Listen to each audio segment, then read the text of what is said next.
Years have I been doing this? I can't do it. Okay, do a test. Test. Coming up in five, Five, four, three. 2. Hello, everybody! Welcome to the LA School of Comedy.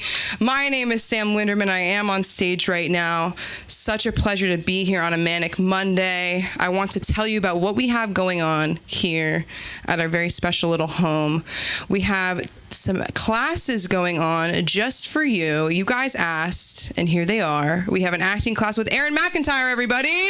Film Actors Cafe, 35 years of experience. Get your butt in here every Tuesday at 7 p.m. I've been live testimony. It was a good time. And we have Dustin Chafin here tonight. Give it up for Dustin Chafin. You might recognize him right now, touring with Nate Bargatze, everybody.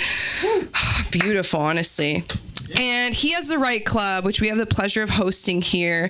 And it's a great chance for you to work with other comedians, get some ideas out there, polish up your jokes from a true professional. And we have a double feature with our acting and our Right Club. Here she goes. We have with our acting and our Right Club on May 4th.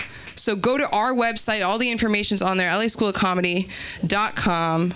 And without further ado, I have the absolute pleasure and honor of bringing up our director, the owner, the woman, the myth, the legend, Sunda Krunquist. Keep it going, everybody. I haven't seen you all week. I'm kidding. We're so kidding. I know. We were here all week. I'm so tired. I couldn't get up. Oh my God! I thought this is the worst thing to get when you're on stage, right? When you're in the middle of your act, and when they say, "Don't forget, get off and bring up Chris Rock right now." You got a minute. You got a minute. You got a minute. Chris is here. Oh my God! Welcome. Hello everyone, and I know you're watching, and I know you're QCing over there, and I want to say hello to everybody that's watching, because there's more people watching than we know. Did you know that? Yes. And yes, I always did love you, Nelson, but you went to jail. So that's why I had to leave you. That's the way. Hey, how you doing, bro? I saw you last time. Yes. And I was running, right? Yes, you was running. I was running. I'm trying to get this up here. Right to the whip. Oh my God, my whip. Oh my God, I'm so tired. I never thought I could be this tired. But I want to just say thank you to our comedy concierge who started everything moving over here, Samantha Linderman. Yes. And of course, we've got the two big shots that are running the joint now, and that's Aaron McIntyre, and that's for your acting, all your acting needs, and all your writing needs is Dustin Chafin over here. We go way back. We go back so far that I gave him a comedy Bible, and I said to him, "Give it back, but we got to bring that back in online." Billy Ramirez, guys, give a round of applause whenever you need any kind of social media done, because I'm not going to do it for you, because I'll have the wrong day, the wrong date, and everything. So that's what we do here. We have podcasting. We have so much fun, and we're going to give a shout out to LMU, who worked so hard this weekend. Yes. They did work hard, and Aaron, you were here. And I just didn't think I could talk anymore. Did you ever think that was a possibility? Some people talk your ear off, but not me. I go for the whole body. I think it's a Larry Ambrose joke he wrote me. Who comes into a comedy club world and you're told immediately, "We have a writer for you"? I thought I was a comic. "We have a writer for you. We have a writer for you." Larry Ambrose was so funny. When we first had our Toyota Comedy Festival, I was working with Phyllis Diller, which was like a real thrill for me. And of course, you young people don't know who she is.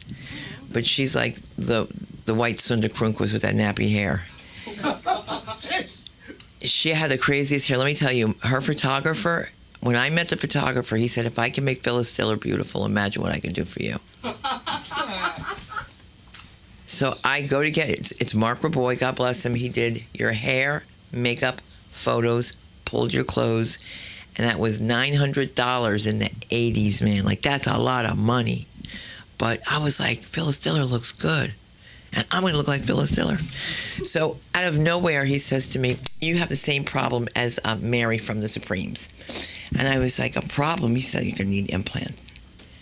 And I said, I'm very happy the way I am. And he said, your chin, you're going to need an implant. And I never heard of that in my life. Shortly after my implant, I realized that, I always made these jokes that I have more chins than a Chinese phone book. And that's a very terrible joke to make because there are no phone books. And so that happened. So I'm not against plastic surgery. And I remember I told my mom I was getting it, and she said, oh, you're going to get your breasts done? I said, my breasts? She goes, well, you're in show business. You don't have anything. I thought, that's what you people do. She's my mother. Why would you want me to get my breasts done? I don't know. Maybe I should have. But I didn't. And at one point, when we're working together, some of you, are not here tonight, you'll see that it's different when you work in New York. And I'm going to bring up Dustin Chafin because he's going to tell you a lot of stuff that you need to hear. And he's a funny, funny man. Let's give it up for Dustin Chafin. I love it here because I never know I'm going on. That's, you know what I mean? It's like the excitement is what gets you going in this room. I love it.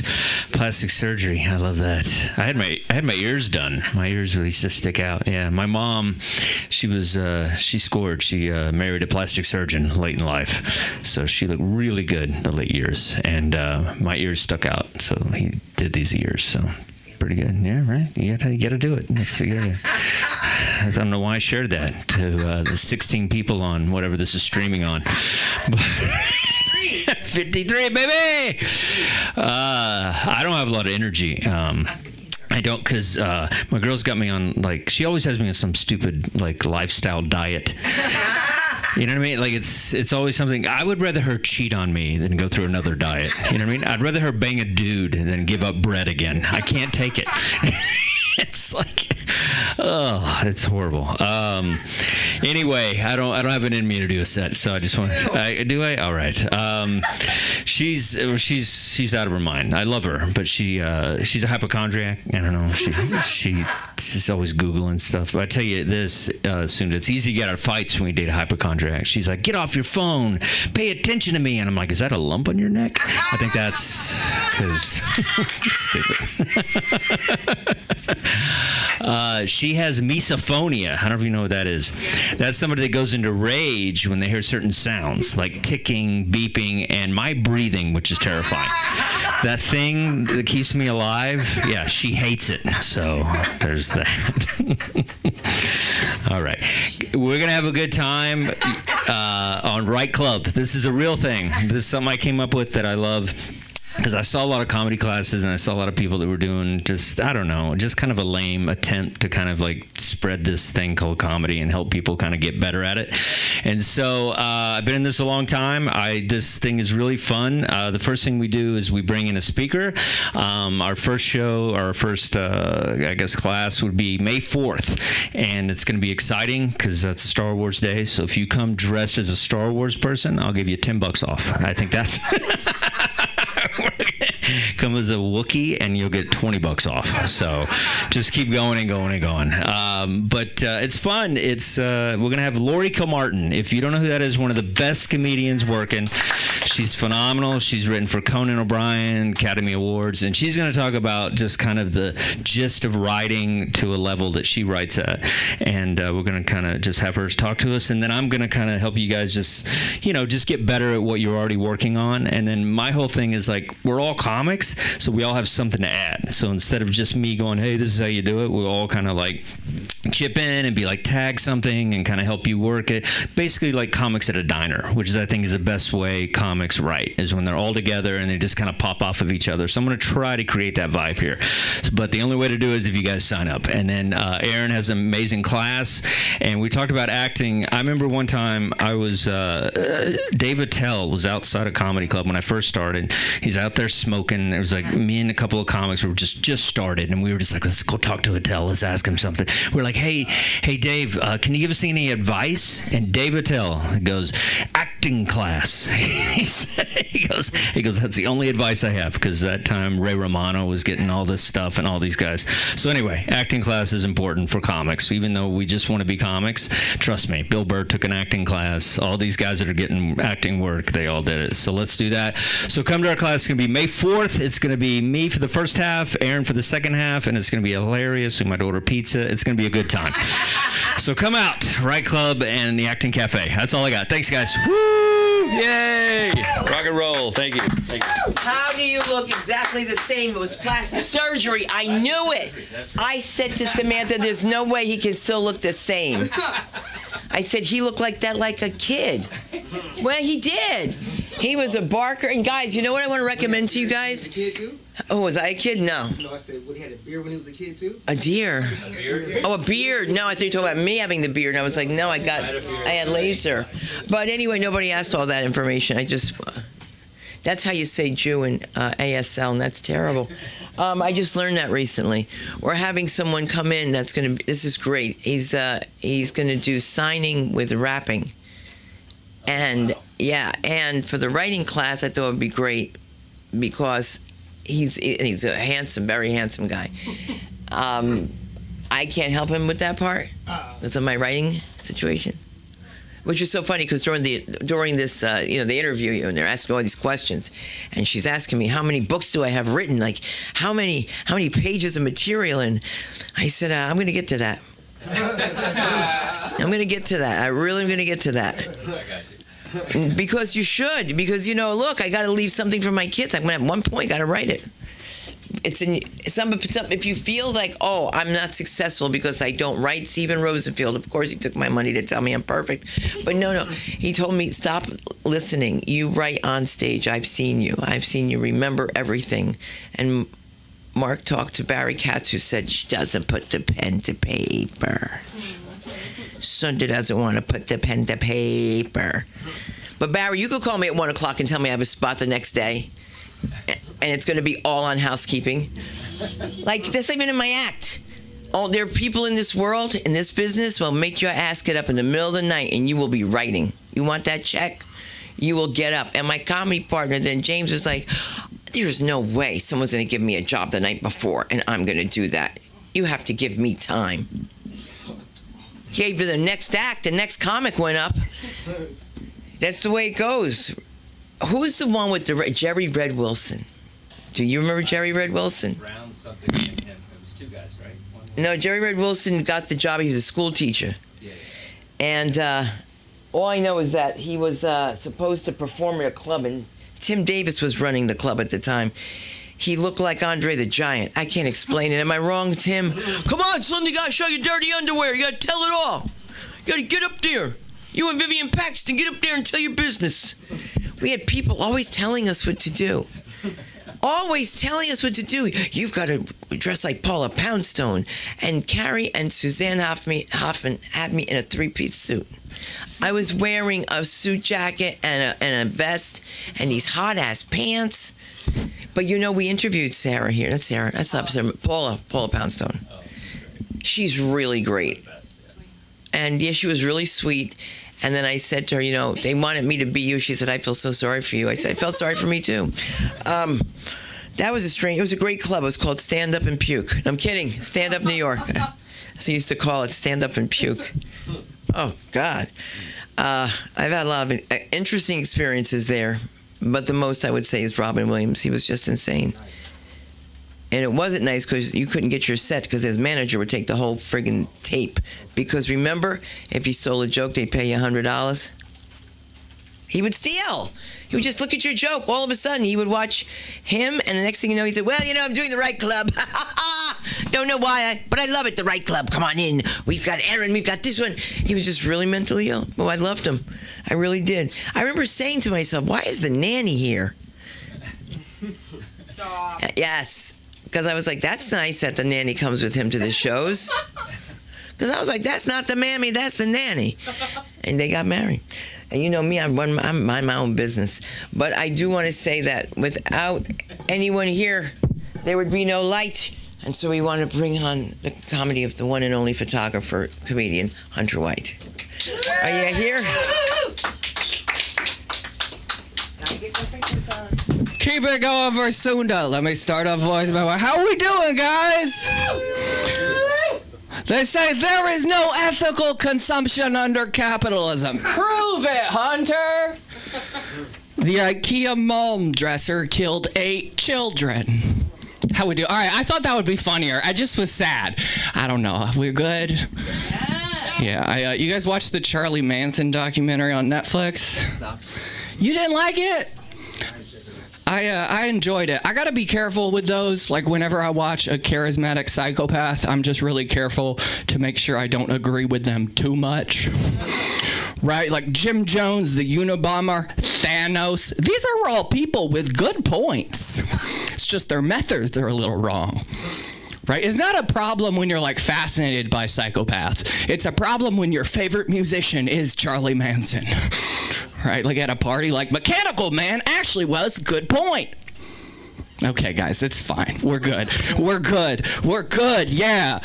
Don't start with kid dying. Good note for the future. I forget that time just keeps going. Like life just keeps moving. Right? Because really my life exists in my brain from now until the next time I could get in trouble. Right? I don't know.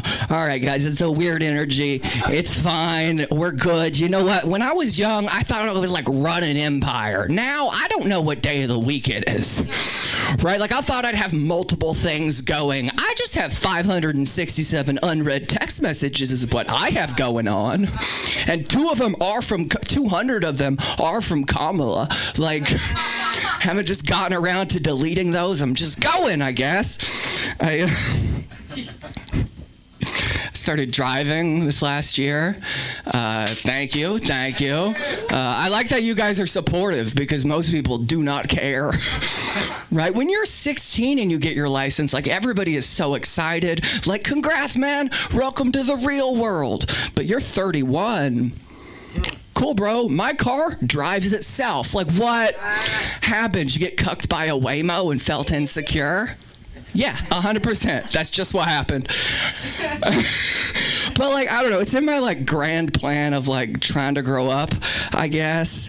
And like, I'm realizing this now, like in my 30s. And in my 20s, I thought I was completely grown. But I think I just had bad role models. Right? Like my role models growing up were comedians and the protagonists of indie movies. Right? Those are not like aspirational figures. Those are warning signs, y'all. Right? Like someone should have said something, but nobody did. So there I was in my 20s, chain smoking cigarettes on a New York City floor, thinking I was an adult. And then I met my girlfriend who comes from a not broken home and is a therapist. So we have different ideas of grown. Hers are like paying your taxes and going to the doctor. Fair. Mine are like putting all the gas in the car and paying cash for a fish tank. Right? Like, I don't know. Someone should have told me my financial dreams are that of like a low-level drug dealer. I'd be a doctor if I knew. I don't know. I am in a relationship, which is interesting. It's been like almost 4 years. It's my first adult relationship, which some older folks might know as we fight all the time but are too tired to leave. Right? Like, yes, okay, you're right. I'm sorry. Can we finish Dune? Like, it's been a week. Come on. No, it's good, though. We're in couples counseling, which I think is going well. I don't know, though. I think I'm winning, so there's that. This is not a woo. No, we're doing the work, which really just means, like, we fight. Also, doing the work is one of those phrases that adults have made up to talk about things we're ashamed of, right? Doing the work is just fighting and, like, getting along, right? Just like gut health just means you poop well, right? Like a multi-billion-dollar probiotic industry is just so your tummy doesn't hurt, right? Where was I? What were we talking about? We're talking about relationships. It's fine. No, I don't know. When you leave couples counseling, though, sometimes you just feel like a toddler who got a talking to. Right? Like, sometimes it's productive, and sometimes it just feels like, okay, get along. Okay, listen. It's her turn with the blocks. Validate the blocks. We all can validate more is what I'm trying to say. It's interesting going through like the dark part of a relationship right now, because like it puts things in perspective, like what would the world being what it is, right? And like if you're scared and anxious and worried about the state of the world, one thing I learned being in a relationship is if you're afraid, just start fighting with your partner. All that worry will just disappear. Right? And if you don't have a partner, find one. Move in together. Fight occasionally. You might not have sex, but you definitely won't care about the government. Right? Like, I don't care about Donald Trump. There are dishes to do and a dog to walk, people. Thank you. I didn't have a pop, but I'll take the applause. Cool. I learned I'm avoidant in counseling, which is cool, which really just means let's talk about something else. That was just for me, I guess. Avoid. It's fine. I don't know. The internet's a fun thing. AI is interesting. This has been that's the big thing going on. And I don't know. I'm not like excited about AI anymore. Like I really was when it first came out. Like I went to art school, so like the AI art stuff like mystified me. But like as time has gone on, it's just boring. Like there's nothing innovative, right? It really just feels like AI art is so that people who couldn't draw in middle school can now draw stupid stuff like they're in middle school, right? Like it's not transgressive statements about the state of society. It's like, big-titted Bugatti. Or like, I don't know, Yellowstone and Cyberpunk. Or like, Mickey Mouse doing voting. Doing nitrous voting MAGA. Oh boy, I got through it, guys. We're rolling along, right? But it's not interesting. And I don't know. I petered off there. We'll move on. And the big thing, like ChatGPT, I think I want. Anyway, I'm in my head. Get out of your head. Move. Focus. It's been a weird week, but you got this, Hunter. This is a crowd that's supported and loving, and you're trying something, and they're applauding. It was supposed to be funny, but it's really just weird, and you're a dude on stage. And if you keep going, maybe it'll work. But all right. So, I tried things, guys. For trying things here. No, ChatGPT is interesting. Who in here uses ChatGPT? Like regularly? Yeah, Sam. What do you use ChatGPT for? Feelings. Well, that's a new one. Me too. That's right. Side note, anyone ever have the dilemma to tell your therapist girlfriend that you use ChatGPT as a therapist? Sometimes we need little secrets, right? Some people have an affair with a person. I do with therapist ChatGPT. No, but like, so you use it for feelings. Do you tell it thank you? When I get scared, yeah. Do you tell it please when you're not scared? Yeah, no. Yeah. Well, I feel like you know this because you mentioned being scared, but like, I think why not? Because like, if the AI uprising happens, want them to think you're a dick. Right? Like the golden rule might save us from the AI apocalypse is what I'm trying to say. Okay, Hunter, note for later. I need an off ramp there and a pop. Cool. And on a hard consonant. It usually will work. Thank you so much. I'm not like opposed to AI, but I am opposed to it being put in everything. Like it's on your phone, and it's now like I use a Windows computer, and they just installed Microsoft Copilot without like asking. And so when I first saw it, I like didn't open it because I was like, whatever, I don't need it. And then one day I opened it on accident, and it was like just a standard web page with some videos, pictures, news articles. I'm like, cool, I don't need this. And there was so I opened. I got high. Okay, I got really high, and then it was like, I'm gonna look at it. And so I noticed a little microphone button. And so I was like, ooh, I'll click this microphone. And it started talking to me, which is fine. Like, it's 2025. I'm used to, like, computers talking. But it wasn't like I'm Microsoft Copilot. How may I help you? That would be normal. No, I was like, I'm sorry, my mistake. I apologize. I was at an AI party. Yo, here's the thing. I don't go to people parties. I'd appreciate an invite. I don't get them. It's fine. Not judging. I'm okay with that. But like, an AI party, I'll go to that. I don't want FOMO from my computer. Fuck a people party, but like cocaine with Siri. I get to slapbox Alexa and watch ChatGPT do nitrous. I'm game. Thank you so much. My name's Hunter White. Yeah, you can find me on the internet at My Name is Hunter, or Tuesday in Aaron McIntyre's acting class. It's very fun. You should all check it out if you are free. Yeah, and you can hit me up for pictures. We can talk after. If you want headshots, follow up. And don't just not reply to a text message. That's just my point. Have a great night. My name's Hunter White. All right, everybody, put your hands together. Excuse me, we're good? Yes. Okay. In the building. All right, I just mentioned him. He hosts an acting class here on Tuesday. He's a very funny person. You can catch him in the remake of VeggieTales. Give it up for the one, the only, the greatest Parker in the universe, Aaron McIntyre, everybody. VeggieTales. Thank you. No, that was I did a palm to a fist. I was wrong. I was wrong. I'm so fucking white. Oh my God, am I a white crazy person? Hi, all. Look at you. This is a beautiful crowd. I love you. I love you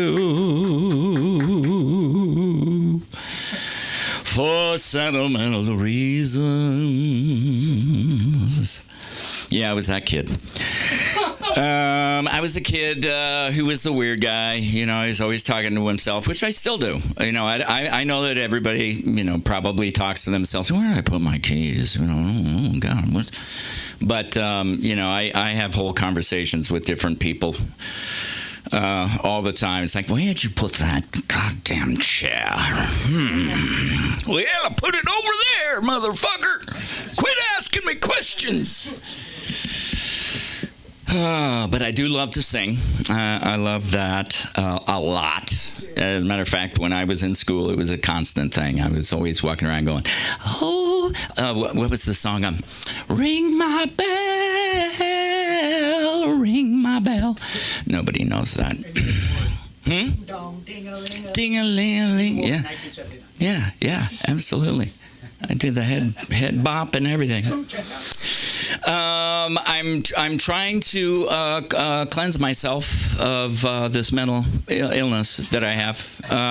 Trying to cleanse, and I've found some religion. I've done a lot of esoteric knowledge. I've looked into a lot of that, and I finally just recently settled on the Bible.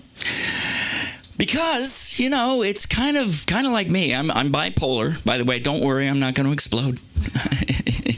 I'm medicated. But it is, you know, it is kind of interesting. It doesn't mean I live on both poles, you know. But the commute is a motherfucker, I got to tell you. Going from one end to the other. And I think the Bible kind of fits that. You know what I'm saying? Because it's very much two completely different points of view, all stuffed into one book. Well, it's not. It's kind of more like a blog book, you know, that people keep adding to, right? It's like a Bible. We'll just call it a Bible. But yeah, it's like two different books. One of them is like, oh God, you are love. You are love. You are loved. You are loved. I love you. Especially you. You are special. And then the other one is like, well, you know, if your kid fucking fucks around, you know, smack the shit out of him, you know. Some of these people who are like this, you know, the evil side, the ones that killed thousands of people in one city just because they were there, not because of anything else, you know, just a couple of people were fucked up, and then they decided we're just going to go and wipe out the whole damn thing. But how many people are wearing a cotton polyester blend in here? You should be dead, okay? Every one of you should be dead. I don't think that there's any piece of clothing anymore that's purely wool or purely cotton. Everything's all mixed up, and you know, I got nylon and polyester from China, made by little slave children, which is another thing in the Bible, right? I'm actually thinking about selling my daughter into slavery, you know, because it's right there in the Bible. You know, yeah, you can sell your kid. Doesn't matter. You know, just sell them off. She makes really nice friendship bracelets. See this? My daughter made that. She's 27. She made a fucking friendship. No, she's a wonderful person. She's actually a prison guard in a kiddie prison. Yeah, kitties. No, not kitties. Not kitties. Not kitties. Kiddies. Kids. Children. Yeah, children. Yeah, she tells me all kinds of stories about that. She's really a trip. She was definitely a trip growing up. I remember, she picked up a lot from us. I remember when she was about 4, she was in the back seat in the, the little booster seat, sitting there. And we're driving down, and there's this slow person in front of us. And I'm like, because I have lots of road rage, lots of it, It's like Tourette's, it's like, so I was like, okay, I got the kid in the back. I got to be good, got to be nice. And all of a sudden from the back, I hear, "Come on, lady, Jesus!" She was 4. And I knew that she'd be able to take care of herself when she got older, She used to always play things like one time she got hurt, and I thought it was like an internal injury and she was going to die. She's going, and so, I freak out. I pick her up. I'm running down the street trying to get her back because this was the olden days. The olden days, back in the 1900s, when we didn't have little phones, we had big bricks that we used to put to the side of our head, and they would get hot, and we'd be giving you brain cancer. So anyway, I was running back to the house, and I'm running. She's crying, and all of a sudden I just hear this whimper that just didn't sound quite right, So I'm like running, and I go, "Are you faking?" No. And she goes, "Yeah." Yeah. She ran away from home, tried to run away from home when she was 4 too, because it was a horrible, horrible, horrible household. We were terrible, terrible parents. Actually, we're really good parents alone. But when we're together, not so much. Not so much. But she ran away from home. She comes walking down the stairs with her little, what was it? It was Grover. It was a Grover suitcase, on wheels. And she's like, down the stairs. And she comes down. She's got 2 different shoes on and this little sparkly dress. And she's screaming. She was mad about something. And I go, "What are you doing?" "Oh, I'm running away from home." And I was like, "Oh, well, I'll be really upset. Your mom's really going to be upset too." So she walks into my ex-wife and goes, "I'm running away from home, Mom." And my ex-wife goes, "Oh, we'll really miss you." She goes, "See, Dad, she doesn't care." So she goes to the front door, and she's trying to open it. I have it locked. And she can't get out. And I was like, "Where are you going to go? Across the street to the Kramer?" She goes, "No, somewhere else." So she can't get out the door. So she just grabs her suitcase and she pulls herself in between this little credenza that we had in the wall.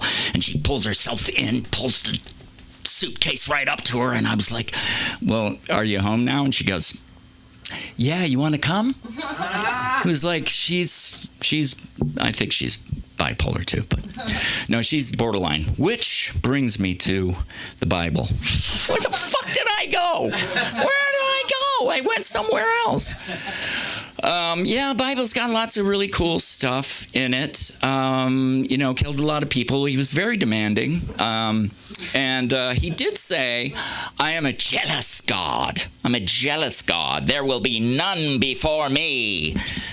And then he made fucking poor, who's the guy who parted the Moses. He made Moses work his fucking ass off, man. The guy was running up and down Mount Sinai, was going down to the Pharaoh, and God would say, "Yeah, go down to the Pharaoh and tell him this, and you know what he's going to do? He's going to say he's going to do it, but then you're going to come back and he's not going to do it. Watch." So that's what happened. 7 fucking times, man. We got frogs, we got blood, we got... What else did they have? They had pestilence, they had locusts, they had all this shit. And then he had to go and kidnap them all. Moses had to go and kidnap all the Jews. Take them out of Pharaoh's clutches. And he was also like, okay, now you got to make me an ark. You know, I gave you the tablets, I gave you the little rock tablets, and now you got to make me an ark. And he made it, 1.5 cubit by 1.5 cubit, and it has to be silk on the inside, and it's got to have devil horns coming off the side, and the little grommets, and they have to be brass. And then build me a tabernacle. It's like, and dress my brother. He told Moses to dress Moses' brother in, all this shit, but he never said anything about Moses' clothes. So he just really sounded like a really bad girlfriend, Like, get me this, get me that. I'm jealous. Who are you talking to? He's my kind of guy, that God. I love God. I love Jesus. I love Buddha, too, Buddha, Buddha, Buddha, the chanting. That's what they do. And they just sit around in the temple doing that shit. So, Love with the Bible. Go out and read it if you haven't. You can get it online. And sometimes they do updates, which is really fantastic. And I don't think they're updating the words. They're just updating the software, because we got to keep all that shit in there. You know what I'm saying? We got to keep the slavery of your daughter, and you got to marry your sister-in-law if your brother dies. I mean, come on. And I don't want to marry her if she's not hot. Sorry, got high standards. Because I know everyone is clamoring for this lovely package. Thank you. And I just found a phone. Thank you very much. My name's Aaron McIntyre. Yes, we are doing a class on the 4th. Yes. I have ongoing acting classes right now for adults. And if you're a comedian, yep. You could be just a comedian, and the producer comes up to you and says, hey, I'm going to give you $2 million to be in this movie. And you go, no, I think I'd rather just get my $50 and go. Tuesday night, 7 p.m. right here, 10835 Santa Monica Boulevard. And, that's it. AERON. And who? Huh? Oh, yeah. Gonna bring up the guy who is always here with me every time. He backs me up. I back him up. We kick. No, we don't. Not that way. Stop it. And when I talk like that, my daughter goes, Dad, don't do that. Because I'm too good at it. Okay, ladies and gentlemen, give it up for Billy Ramirez.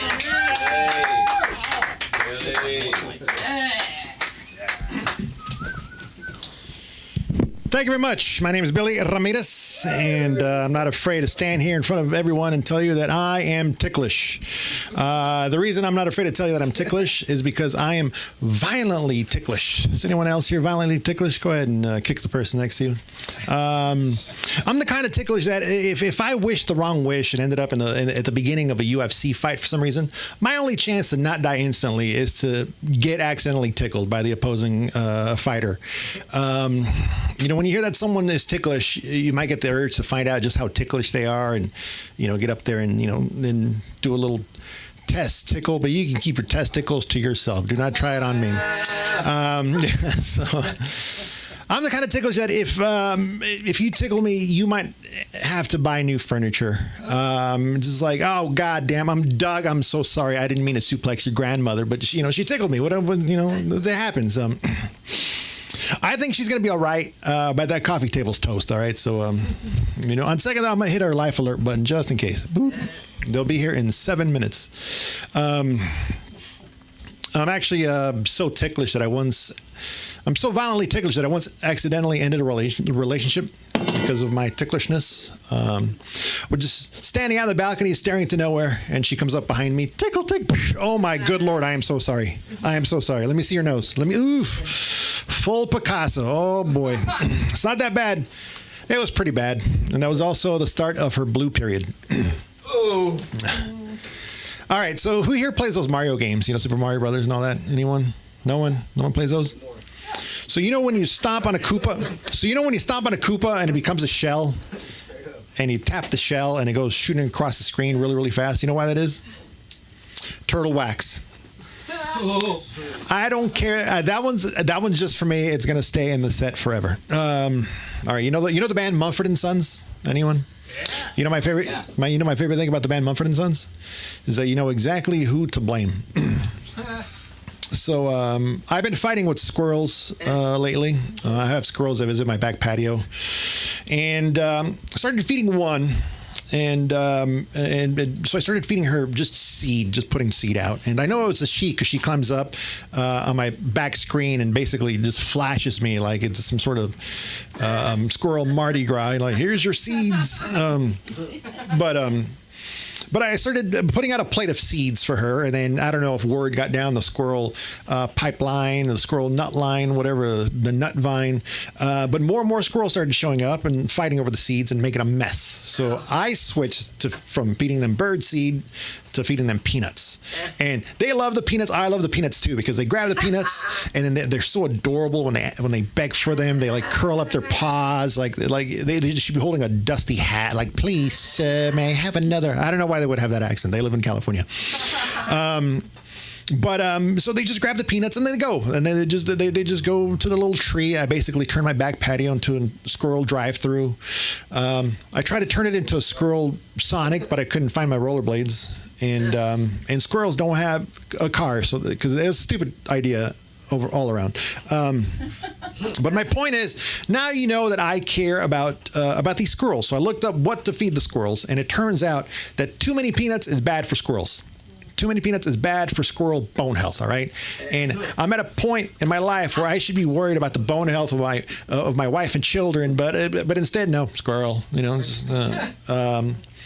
So too many peanuts is bad for squirrels. But every website that I looked at that said too many peanuts is bad for squirrels doesn't say how many peanuts is bad for squirrels, right? So, and they're so adorable, I can't stop feeding them. So every peanut that I feed them is like, is this the one that's going to start liquefying your adorable little bones? Like, I hope not, but you know, we'll see. My point is, if you're around the west side and you start stumbling over furry bags of squirrel soup, it was too many peanuts, and I'm very, very sorry.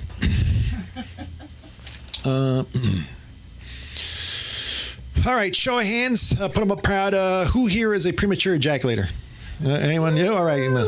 So, I don't believe in premature ejaculation. I know it exists.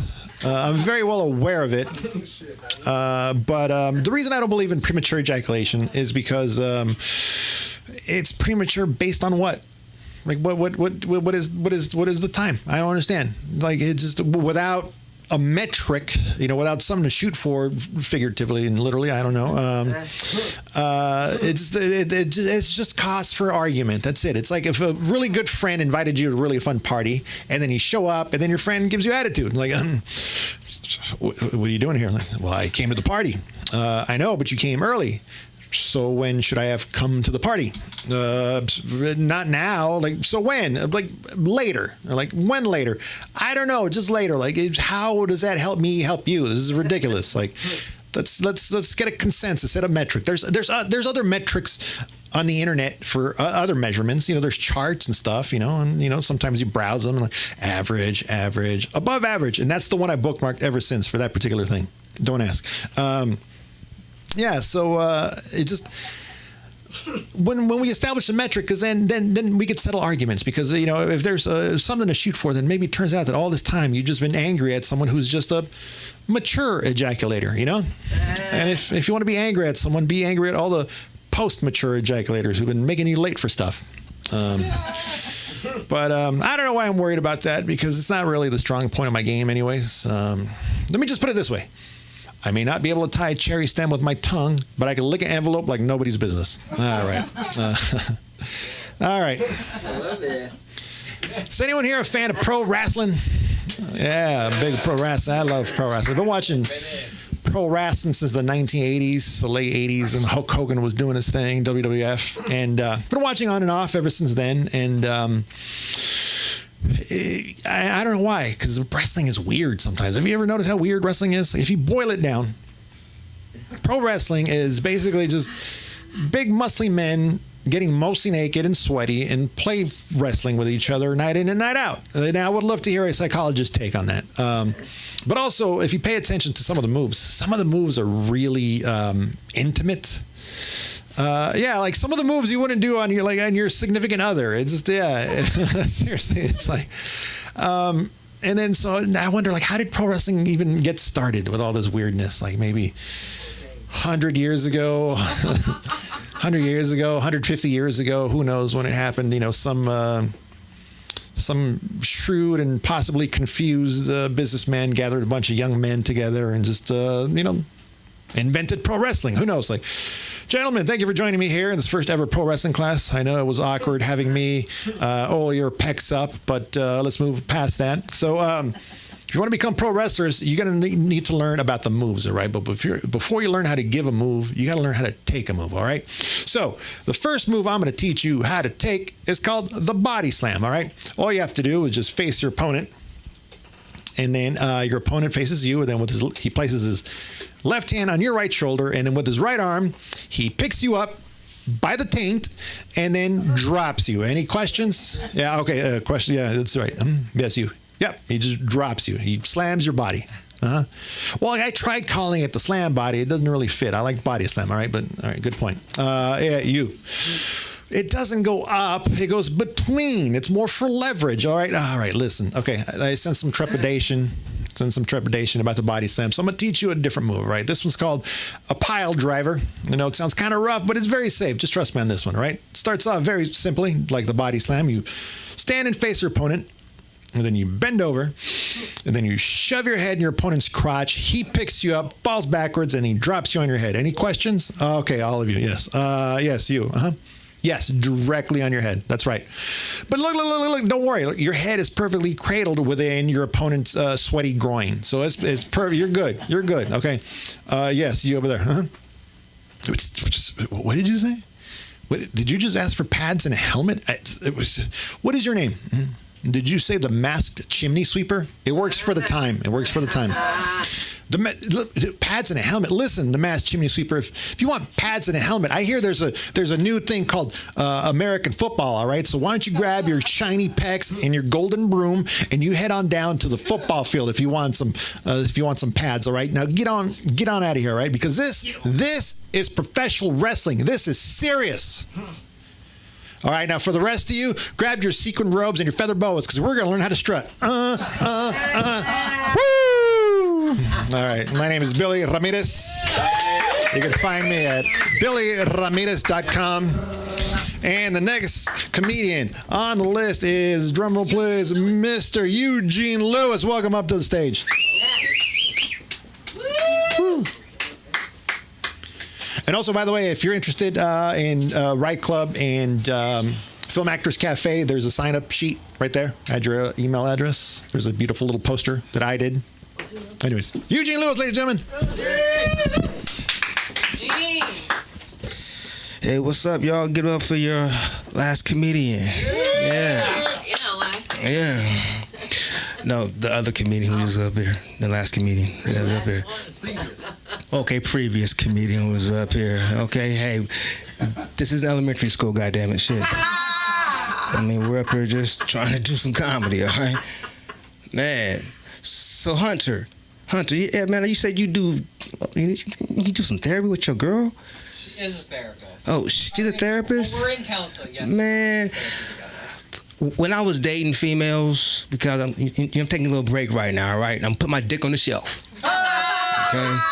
Put it on the shelf because I'm tired of it getting out there, getting used and abused. And one of the girls that I used to date, because we having problems and shit, she was like, we need to go to therapist and see a counselor. I said, no, fuck that bitch. We ain't going nowhere to see no counselor, okay? Because one, if the counselor is there, it's a setup.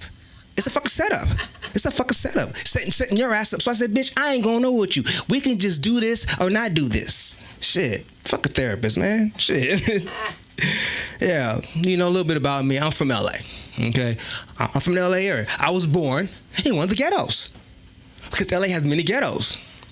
Many ghettos.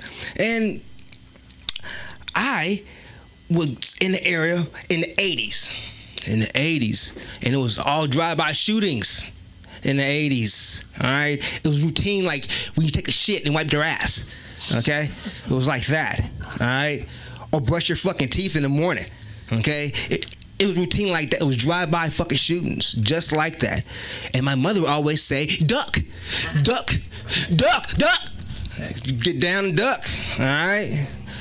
And my father got tired of us being in the hood and in the ghetto and almost getting his asshole blown off coming home from fucking work. So he moved us to the Inland Empire. The Inland Empire, where the white folks was there. Saw us niggas pull up and was like, oh shit, niggas is here. Niggas is in the house. Okay? So, yeah, I stay in IE now, you know, but I love LA. I'm from LA. This is home, okay? It's fucking home. It's home to a bunch of arrogant, extravagant, city of angels motherfuckers, all right? And I'm one of them. I'm fucking one of them, all right? Yeah, just some stuff in the news, you know, a little bit here. Does anybody know about that movie Creed? Creed. Yeah, you know Creed? Jonathan Majors. Anybody know who Jonathan Majors is? Yeah, Jonathan Majors is a big Negro. Yeah, he's a big Negro. You know what I'm saying? Actor Negro. That's what he is. He's an actor Negro. All right? And this fool was on the fucking Breakfast Club, this internet show, right? And one of the hosts asked him a question. She said, Jonathan, do you remember that scene that happened with you and your girl, Megan, and Michael Ealy picked her up? And he was like, huh? What? What do you mean? Good actor. Because he played amnesia like he didn't know what the fuck was going on. He knew goddamn what was going on. Any fucking man picks up your woman right in front of you, you are fucking pissed.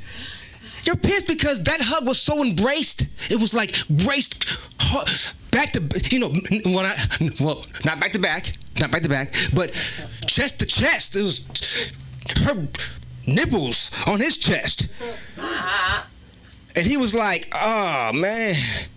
You know, but any man sees that shit, I'm like, I'm pissed. I'm like, nigga, you fucked my woman. You fucked my woman. That's a woman embrace, like we fucked. Like we had some sex. Megan Good fucked Michael Ealy a long time ago. Come on. Yeah, if you saw that, you would see that shit. Like, yeah, they fucked. They definitely fucked. And he married her. Hey, good luck. Good luck. Good fucking luck, buddy. You better have a prenup. Because you know she didn't take his fucking last name. She said, I'm still Megan Good, goddammit. I'm Megan Good. And she does look fucking good though. She does look good. But yeah, good luck though. Alright, yeah, good luck on that one. Shit, man. I can't stand ignorant people. Ignorant fucking people. Ignorant people. I'm not talking about you in here. Because we all cool. We're all cool.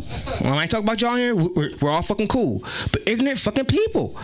Ignorant people. It's rough enough coming up to this motherfucker. Driving here and shit. You know, or bus, bike, whatever you fucking gotta do. But me driving here, it's fucking rough. It's rough because motherfuckers don't know how to drive out here in fucking LA. Half of them think they in motherfucking Mexico and shit, Tijuana and shit still. East LA. Shit, motherfucker drive crazy as fuck around here, man. So, you know what? I get up here and, you know, try and park. I park right over here, you know what I'm saying, block over and shit, you know, chilling.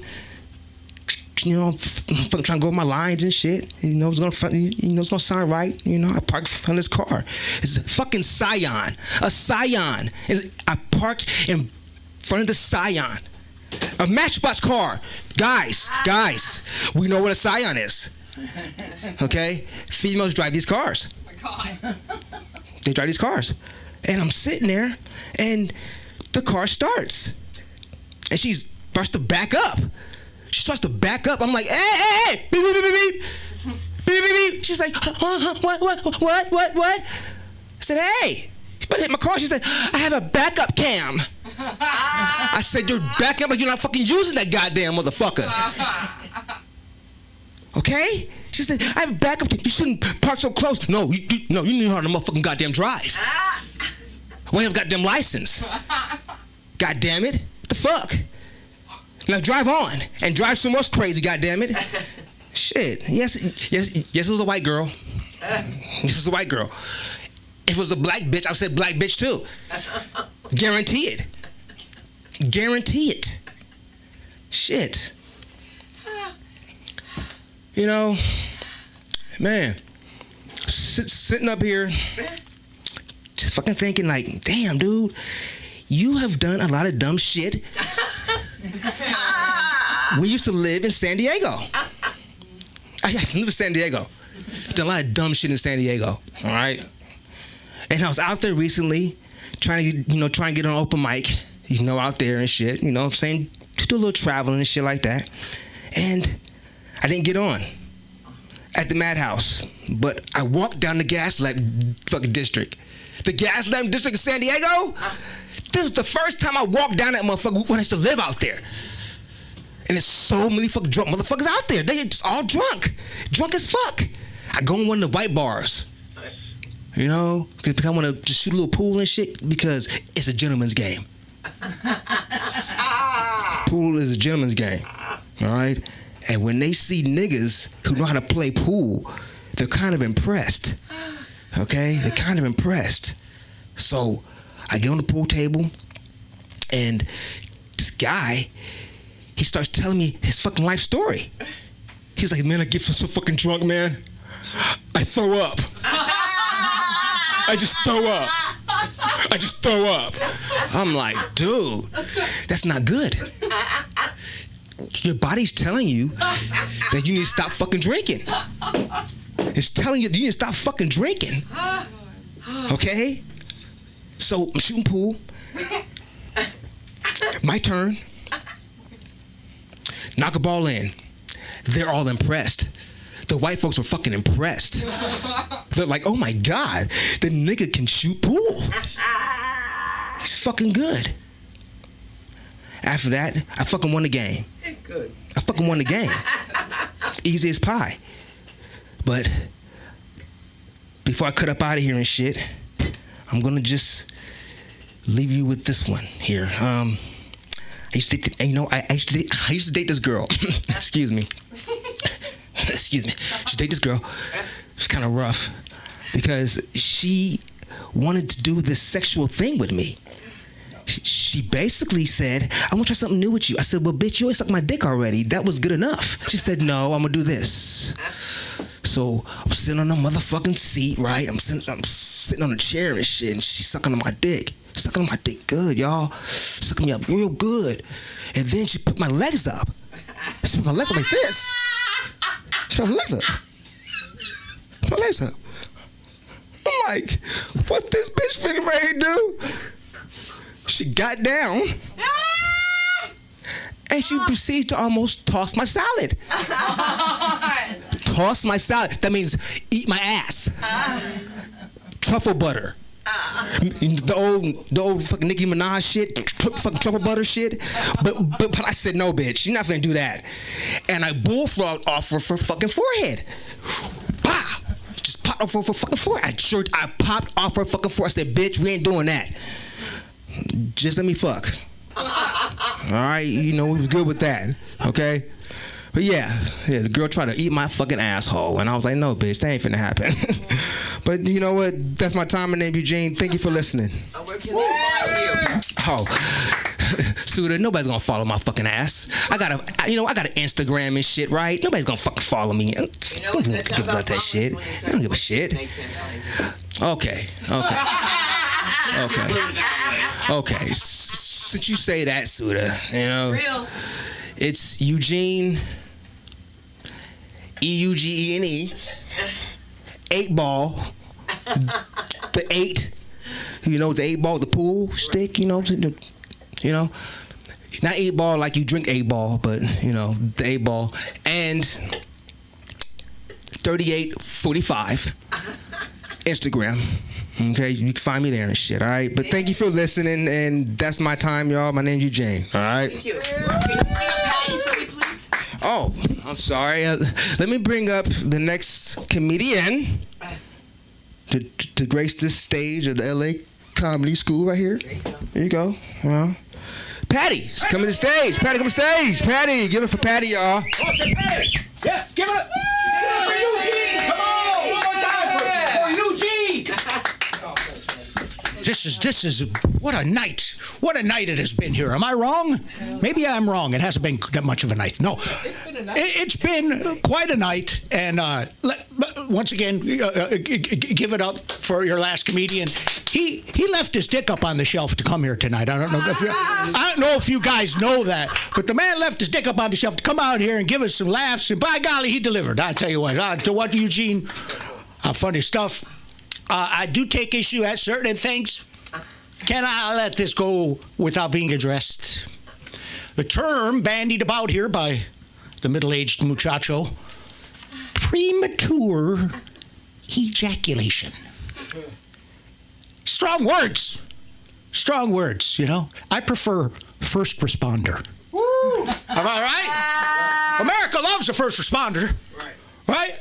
I don't. That's too. I don't really like. I don't like premature ejaculation.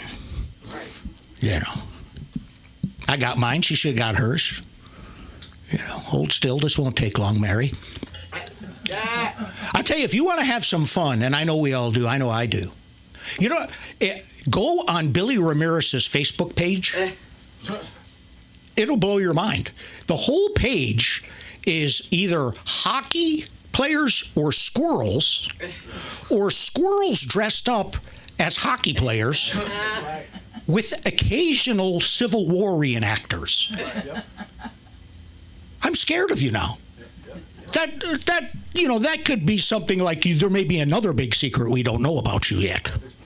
There's plenty. Your squirrel fetish, sir, has me frightened. Your squirrel fetish. I just picture you alone with 5 tiny squirrels. That's not alone. God damn it, this man is I'm telling you what, I'm going to call somebody for you. You need some help. That's okay. Look, I want to say something. You may agree with me. You may disagree with me. But how you form your orgasms, how you farm them, how you achieve them, isn't an identity. That's not an identity. It's simply how you form your orgasm. I don't need to know much about it, you know, unless I'm having an orgasm with you, right? Or then fine, clue me in. But what makes you come is not your fundamental fucking identity. Stop it with this. Right. Stop it with this. You know what? Look, again, and I'm a big fan of God. I'll say it. And I think God, who gets talked about a lot, and people want to talk to you about him a lot. I think God would say,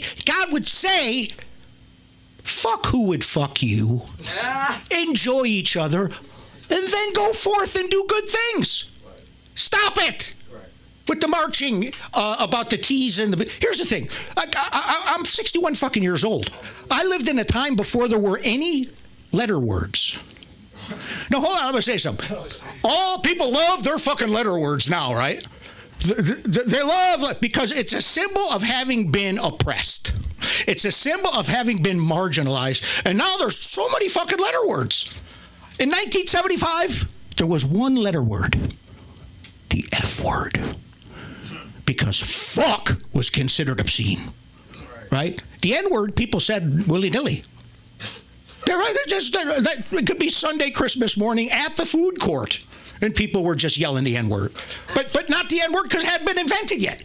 The N-word wasn't invented until 1981. It was invented by a charming racist named Ronald Reagan, who we elected president on accident, so he could mean the same thing and not suffer any social stigma. You see how this works? So here's what happens now. Now, let's just agree that the N-word is an earned letter word. Am I right? There's about 400 years of background to go with that, right? Am I right? About 400 years background go. So properly credentialed. Shall we say? The L's, the G's, the B's, the T's, the Q's, the I's, the A's. Who are these Johnny-come-lately motherfuckers? right? The L's and I'm gonna tell you something. You know the L's and the G's hate each other. They fucking can't stand it. They have nothing in common. First of all, they just got together for a political reason. You know, for political reasons. And then the B's. Nobody fucking likes the B's. They're wishy-washy. Pick a fucking team, for Christ's sake, B's. And if I hear any more about these T's, every time I turn around, it's a T this, it's a T that. The T's they're soaking up all the sunshine. Yes. You know what I mean? A lot of the fucking attention, these T's. Now we come to the Q's. Queers. In my day, that meant all of them. That was everything. That's all you had to know. Now, people my age, we don't even really know what that fucking word means anymore. We don't know what it means. It means everything. It means nothing. You know what I mean? So, fine. Okay, I guess we'll give you the Q word. You're the Q word. Here's the two I don't get. First of all, I. You know there's an I there? I don't know if you know that. But then there's an A. There's an A. Have you seen the A? You know, I always picture your two redneck cousins being scared to take you back to the Waffle House because you talk so crazy. We can't take them back there. I ain't taking them fishing. You hear them talk? No. Well, here's my point. Okay, I want you to feel good, so I'm probably gonna acquiesce to you. But really, if we're gonna assign letter words, I think there ought to be a little. You know what the A's are? They're asexuals. Who here has been persecuted for not fucking? Nobody's been persecuted for not fucking. It was the hardest part about being a single Catholic. It's just fucking not fucking. The A's, the asexuals. You know what I say? Are you ready? We give that A to the albinos. Nobody gives a fucking shit about albinos. Have you seen this? Albinos have been persecuted and mythologized for fucking centuries. There are cultures that think they're magical beings, and they make coffee tables out of their bones. That's Google. Put that in your Google machine. So I say we take these. Look, how do you know these asexuals aren't just incels lying? They're just saying maybe they could if they wanted to, but they fucking can't. They just can't get any, you know? And lack of fucking makes you do crazy things. Look, do you realize, this is true, by the way, I don't just make this stuff up. While I have been here on stage, Elon Musk has had 3 more fucking children. Just as I've been standing here on the... Oh, by the way, I saw a GoFundMe up for Nick Cannon's vasectomy, if any of you are in a giving mood. But here's the deal. Between Nick Cannon and Elon Musk, there are 31 babies and 23 baby mamas. Fucking amazing. I don't know how you feel about Elon, but Elon be fucking. He's somewhere fucking a supermodel right now, you fucks. Right now. They don't even know how many children he has. He collectively, between Nick Cannon and Elon, they have more babies and baby mamas than the whole starting 5 of the Lakers. These are big fucking numbers. I'm telling you what, these are pro numbers. But here's what they're doing. I don't want to get into this too much because it might spook you out. But the powerful having many children, the rich or the genetically gifted, is smiled upon. Fucking Elon Musk looks at Mars as a big sketchy trailer park in the suburbs, and that's where we're all bound for. The Earth will be for the rich and the chosen. That's where he's going. Look at. Don't wake up. Oh, okay, you're right. I'm just. Can you guys have been great? I think you've been great. Let me see what else I got here for you. Let me see here. Yeah. Here's the thing. Any former children here? Yeah. Any children, former children? Okay. How about any parents? Anybody have any kids here? Any parents? Okay. Hold on. Yes. Here's an easy way to tell that your child is probably going to live an alternative lifestyle. They call you by your first name. Oh, no. That's because I have one. Okay. I have one. My son Mandrake. Mandrake calls me by my first name, which I think may be his way of getting back at me for naming him Mandrake. Maybe. You know, his mother was working as a magician's assistant at the time. She named him. I was smoking a lot of meth. I don't remember a lot of what's going on, but I will say this. Let's have a round of applause for the LGBTQs. Come on. God bless them. Let them live the life they want, and we got to love them. And if that's what he is, and that's who he is, I got to love him. Am I right? Yeah. Because I hate to think he just started sucking cock to spite me. You know, I'd hate to think, although I suspect could be worse, he could be a vegan. Hardest thing for a vegan to do? Keep it to themselves. I want to fucking tell the whole world, little fucking dietary Jehovah Witnesses, shut up! You vegan bastards. What else? I don't know what the fuck else. All right. I'm just going to state this and I'm going to let you go. I'm a man of a certain age. When a man gets to a certain age, there's different things he has to worry about. For instance, today, sat on my balls twice. Not happy about it. That's an honest number. That's not to sag. Gravity has its way. My testicles right now, my face isn't bad. My neck's about 73. And my testicles are in a race for ground level. Left one's in the lead. Just might want to jot that down. But the left one, a lot of the heavy lifting. I'm a man of a certain age.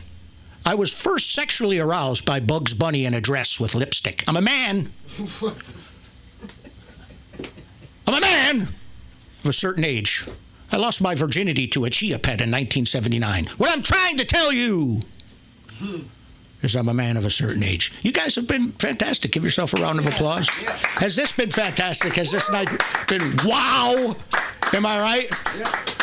Okay, well, I'm just going to wrap this up. Do you want me to wrap up the show or do you bring up Sam? Okay. Sam is my comedy goddaughter, and I adore her. And she asked me, and it was strange. I haven't figured it out yet a little earlier. Maybe you guys can help me. But she said, Patty, do you know the difference between ooh and ah? I said, no. She said, it's about 2 inches. So, ladies and gentlemen, let's give it up for the sexy, the one and only, come on, Sam Linderman, your concierge, your comedy concierge. Keep it going, come on! Woo! Yay, pow! One more time for Patty, everybody. What a beautiful night. You're wondering about my shirt. It says I put the hot and psychotic. He's like, I saw it. I have nowhere to wear this to, you know, and I was like, what better than to wear it on a Manic Monday? Right. I just felt like it was time to bring out this shirt. Men love crazy women till they're crazy, you know, till you're crying because you know. Men love a crazy woman till you're crying because you won't suck their toes. Do you know what I'm saying? They're like, this bitch is crazy. I'm like, not that crazy. Not that crazy. Not that crazy. Dating's really stressful. Do I think about it much anymore? No. It's just not important. It's not on my list. You know, I believe like que sera with that, you know. But I've had some pretty interesting experiences. I remember once this man was doing a follow-up with me, you know, after, you know, and they messaged you and they're trying to maybe explain a few things. And he goes, just so you know, I have ED. I go, why is this man telling me about his eating disorder? That's what I thought. I go, he knows I'm trying to feed him or something, you know what I mean? I'm like, it's okay. I sent him a link to a, you know, mental health center, and he was very confused, and that made him call me back because men love crazy women. Men love crazy women. You know, you probably ask, you know, what's my experience with autistic men? Not great. And not because he was autistic, because he was an asshole. And that's equality. Do you know what I'm saying? Yeah, he's autistic and an asshole. You know, like that hole in his wall did not just get there. You know, that was him. Right. And it's like, it's too much. I don't understand. Men will ask you to call them daddy. You can't pay for my Uber home. How are you going to pay for the kids? You know what I'm saying? It's like, and then you tell them, it's like, well, okay, whatever. Daddy, but they hate when you call them dad. That gets them really upset. They hate that. They won't pay for even the Costco plan. We were talking about this. $5.99. They're like, it's been a really bad week. It's been a really bad week. My mom forgot to Zelle me. It's been so hard. What else? Oh, okay. Well, I usually end on this joke, but I really like telling this story. So one time I went to this man's house. He lives with his grandfather. I'm like, wow, what a good family relationship. Like I will change things in my head to make them make sense in the moment. Like he had a sticker in his room said Rump 2020. I go, maybe it's Grump. Maybe it's like Grump, 2020. He did make me watch Dave Chappelle with him. And I was like, you don't think, like they mansplain things to you where it's like, this was before I've ever been on a stand-up stage. And I was like, I like comedy. He's like, have you heard of Dave Chappelle? Because I just came out. Exactly. It's like I just came out of Iraq. So thank you so much, and it's like they won't even touch you while you're watching what they want to watch. You know what I mean? Anime's on and I'm trying to, and they're like, no. And it's a problem. It's a problem. The special interests of men. I had a bisexual man make fun of my Rick and Morty underwear. What are you wearing, sir? What are you wearing? You're wearing a Knuff Barbie themed sweatshirt from Target. And I'm like, dude, why is this a conversation? He was like, you wear such interesting clothes. And I was like, get out of my house. You live in a living room. You know what I'm saying? Like, it's called living room. It doesn't mean you should live in it. Like, that's crazy. Like, that's too much. But he had a TV and he had his anime. And that was all he needed. No, but the man who lived with his grandfather, he let me know. It was a heads up. I was like, I thought you were in-home health aide. I thought that was so cute. I was like, oh my God. And a non-psychotic person would just walk right by and smile. And this is my first time meeting this, you know what I mean? And I go, sir, it's a pleasure to meet you. Thank you for having me in your home. Your grandson seems really, and it's like, why are you doing that? Why am I trying to get at it in the will? I don't know. I have his email. I'm still in contact with this man's grandfather to this day.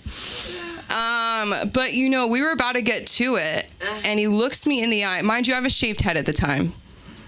Like, this guy's like really interested in my whole life story. He's like picturing all of this. He's like, psychotic, that's psychotic. Is it worth it? Crazy. She's a comedian. I'm scared. And he looks me in the eyes and he goes, you look just like my mom before she died.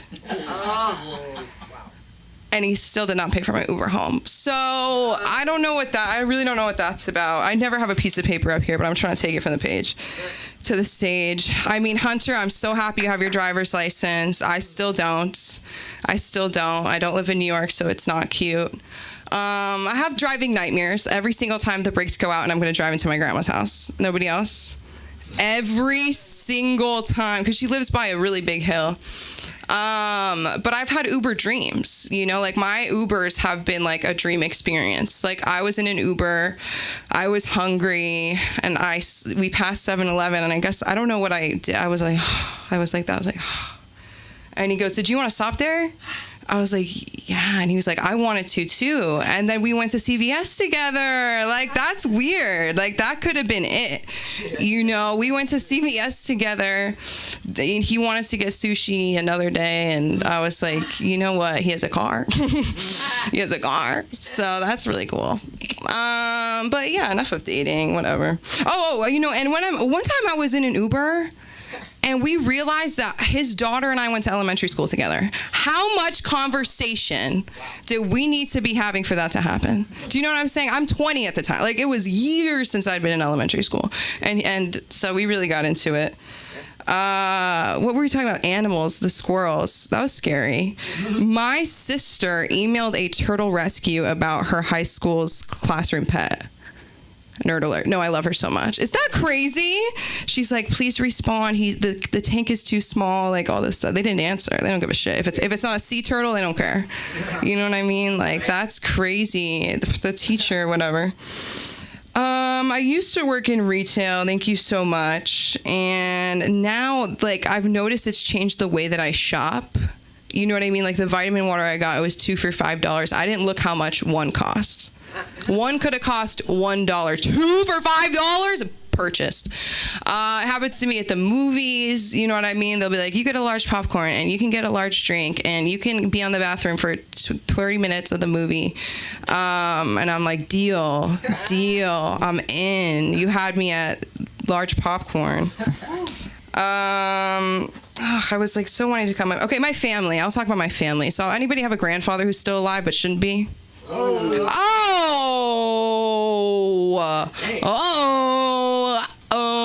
No, it's because it's just too much. It gets to a point where it's like he needs to be wearing diapers but says no. Like he's still in the mindset to be like, I'm not gonna fucking wear a diaper. And you ask him, what, do you need to go to the bathroom? He goes, I went 5 minutes ago. Like that means you need to be wearing a diaper. That means it's done. It's done. Am I gonna change it? No. But this nice lady who works here is gonna do it, and she's gonna say, hi, so good to see you. Those people, give it up for, healthcare workers. Seriously, except dentists. I have vendettas with them separate from the lore of this place. You know, anytime, I don't call dentists doctors. You're not a doc, you know what I mean? I think it should just be like, hello, Steve. Like, you're not a doctor. You can't save my life, but you could ruin it. And that means you're not a doctor. You know, you can fuck up, and then I have to go to somebody else. So what's going on? Thank you so much. What was I going to say? Okay, so he's in a home right now. They're like, we need to get him to Beverly Hills. We need to get him to Beverly Hills rehab. Guess the fuck what? They're kicking him out. They're kicking him out. This man is a diabetic. He's eating the nurse's food from the nurse's fridge. He is wheeling into other people's rooms at night and lowering their beds. Imagine you're 80 some odd years old and you're sleeping and your bed starts. I'd be like, it's happening. I'm gone. Take me. And that's crazy. I'm like, is he bored? Like, what's going on? We got to get some comedy in these old people's homes. They really need it. They're suffering. So much suffering. Passover's coming up. I don't want to talk about it. But yeah, my Zadie, he's a trip. He's a trip. One time he ran over my grandma's toe with the wheelchair. And she goes, damn it, Joel. Damn it. Oh. And he goes, well, why were you standing there? And I'm like, she's making you a sandwich with the bread she has to hide in the dishwasher because you keep stealing food. You keep taking all the food. It's like we're in the desert still. Jews won't let go of the desert. We go to Palm Springs every summer. Why? 40 years was not enough. But I could never have enough time at this place. And if you want to see the new faces that you see here and some of the faces that you have been dying to see at one of Los Angeles' most iconic comedy venues, come see us at the Ha Ha on April 2nd. Doors open at 7. Show starts at 8. You know, it's going to be a really fun time. You'll be sad you missed it. And should I rap or you want to come? Oh yeah, we'll do it together. Together, everyone. When we're next to each other, we look even more related. Oh my God. I just want to say thank you guys so much for coming out every week, and we're going to get this show together. We're going to get it on the road. Billy's going to start promoting again. Right, Bill? I'm going to have a nude picture of me and my penis showing. Oh my God. That won't be for free. That won't be for free. That won't be for free. But we do want you to come support, please. April 2nd at the Ha Ha Comedy Club, home of Hacks. We're making a new show called Blacks. And, and Black Hacks. That's it, right. Black with hats. him. Black hats with the Orthodox? Black Hats, that's right. The Black Hats. Or the Black Cats. Or the Black Cats. They based Hacks on us. Yeah, they did. Just in case you know. And so if you're wondering, they look familiar. And if you're wondering if you can still act, if you can smoke that much pot and still act, Aaron McIntyre will help you memorize. I just want you to know that. So we're going to take it from the page to the stage. Yes, and you guys will be all right with me, with the White Club, and I'll call you Black. And you can find me on all platforms on Sunda Live. And Samantha? I'm at Sam Like TBH, and the acting class is tomorrow at 7 p.m. Wow! I can't. I can't make it to the class. I know. Oh, you gotta be here. You gotta be here. You gotta be into it and follow us, please. Like us, follow Like us. us, follow us, stalk us. Whatever. Oh my God. We don't need another one. Don't need another one. Thank you, Aaron. Thank you, everybody. And we are off. Good night. Beautiful night. Love you guys. Peace. Hey, Frank Hagan, I'll see you at the show. We love you. Love you. Bye. That's so nice. Guys, Wasn't even here tonight. 2,000 followers. I mean, Do we do the